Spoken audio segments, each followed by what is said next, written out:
Hello, I am Dr. Devappa BM, Government College for Women, Kolar. Today's experiment is Wien bridge oscillator using operational amplifier. This is the tabular column. This is the circuit diagram of Wien bridge oscillator. This consists of operational amplifier with pin numbers 2, 3, 7, 4, 6 and a series RC network and a parallel RC network. All these connections power supply to op-amp and this ground are inbuilt. Connections are already connected internally. Therefore, just you have to take output of this circuit and connect the output to CRO. This is channel 1. Now you can adjust the size of this sine wave using time per division and volt per division.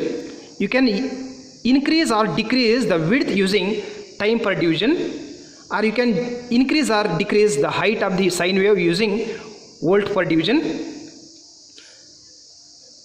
Now for trial 1, this is the tabular column.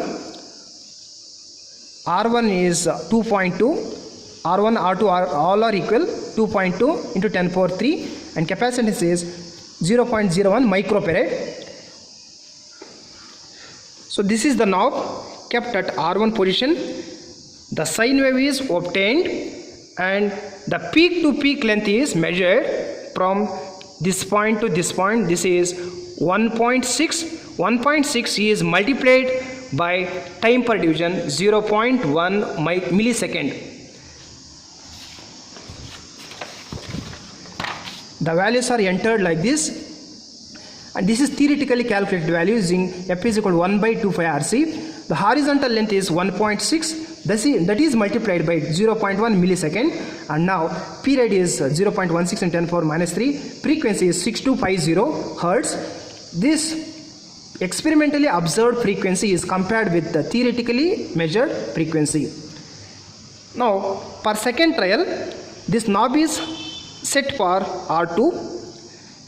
This is how we get the sine wave. This is not completely sine wave. You can tune to get a desired sine wave using varying this knob.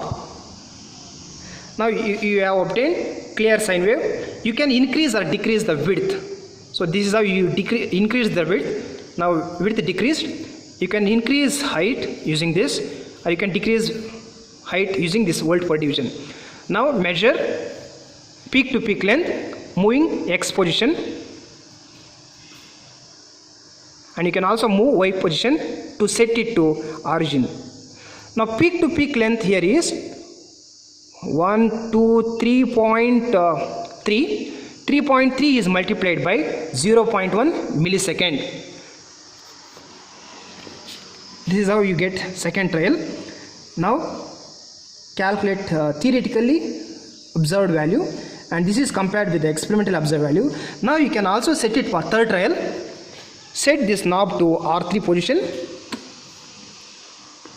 Sine wave is very wide. You can decrease the width using time per division.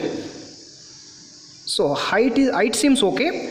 Now you can measure peak to peak length moving horizontally using X position, and you can also move vertically using Y position.